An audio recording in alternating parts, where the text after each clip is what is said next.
ಅವು ಯಾವುದು ಅಂತಂದರೆ ಪಂಚಭೂತಗಳು ಅಂತ ನೀವು ಕೇಳಿರ್ತೀರ, ಎಲ್ಲರೂ ಕೇಳಿರ್ತಾರೆ.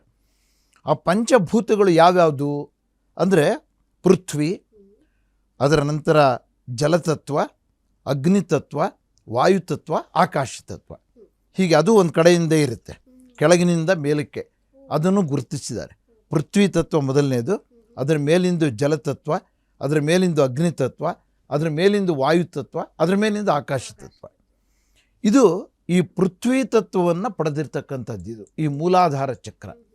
ಹಾಗಾಗಿ ಇಲ್ಲಿ ನಿಮಗೆ ಸ್ವಲ್ಪ ಗೊಂದಲ ಆಗಬಹುದು, ಗೊಂದಲ ಮಾಡ್ಕೊಳ್ಬಾರ್ದು.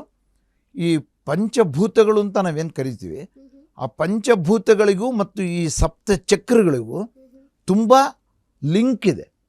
ಎರಡೂ ಪರಸ್ಪರ ಹೊಂದಾಣಿಕೆಯಿಂದ ಆಗ್ತಾ ಇರತಕ್ಕಂಥ ಕ್ರಿಯೆಗಳು. ಸರಿ. ಈ ಮೂಲಾಧಾರ ಚಕ್ರದ ಕ್ರಿಯೆಯೆಲ್ಲ ಭೂತತ್ವದಿಂದ ಪಡ್ಕೊಂಡಿರುವಂಥದ್ದು, ಭೂತತ್ವ ಭೂಮಿಗೆ ಸಂಬಂಧಿಸಿರುವಂಥದ್ದು. ಮತ್ತು ಇದರ ಬಣ್ಣ ಕೆಂಪು ಬಣ್ಣ ಅಂತ ಗುರುತಿಸಿದ್ದಾರೆ ಇದನ್ನು. ಆದರೆ ಪ್ರತಿ ಚಕ್ರಕ್ಕೂ ಬಣ್ಣಗಳು ಇರುತ್ತೆ. ಹೌದು, ಪ್ರತಿ ಚಕ್ರಕ್ಕೂ ಒಂದೊಂದು ಬಣ್ಣ ಇದೆ. ಈ ಮೂಲಾಧಾರ ಚಕ್ರ ಕೆಂಪು ಬಣ್ಣದಿಂದ ಕೂಡಿರುವಂಥದ್ದು. ಮತ್ತು ಇದರ ಬೀಜ ಮಂತ್ರ ಲಂ ಅಂತ ಹೇಳಿ.